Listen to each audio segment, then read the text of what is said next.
বিসমিল্লাহির রহমানির রহিম।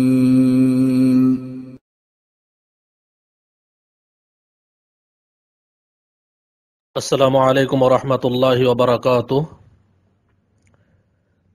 এক ভাই প্রশ্ন করেছেন যে মোজার উপরে, সুতার তৈরি মোজার উপরে কি মাসা করা যাবে, না চামড়ার তৈরি মোজা হলেই তারপর মাসা করা যাবে, সুতার তৈরি হলে যাবে না?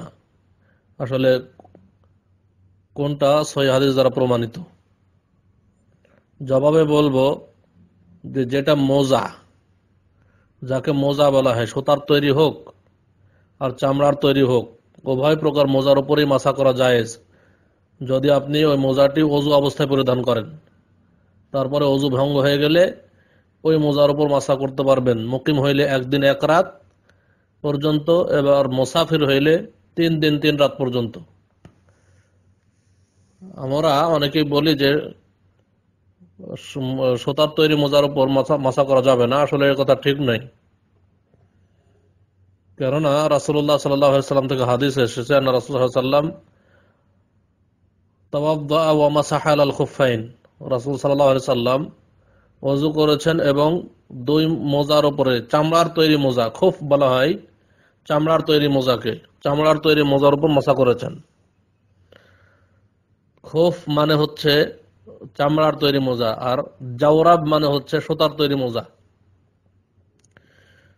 তো সুতার তৈরি মোজার উপর মাসা করা যাবে, যাতে হাদিস এসেছে আবু দাউদ 159 নম্বর হাদিস, যে আন্না রাসূলুল্লাহ সাল্লাল্লাহু আলাইহি ওয়াসাল্লাম তাওয়াদ্দা, রাসূল সাল্লাল্লাহু আলাইহি ওয়াসাল্লাম ওযু করলেন, ওয়া মাসাহা আলাল জাওরাবাইন, এবং তিনি জাওরাব, তার দুই জাওরাব অর্থাৎ সুতার তৈরি মোজা ওপর মাসা করলেন, ওয়ান্না আলাইন, এবং জুতার উপরে মাসা করলেন।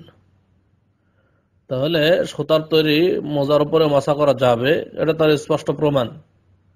এক কথায় যার নাম মোজা তার উপর মাসা করা যাবে, যেটা টাকনু ঢেকে থাকে, টাকনুর নিচে থেকে হলে ওটা মোজা হবে না, ওটা জুতা সিস্টেম হয়ে যাবে।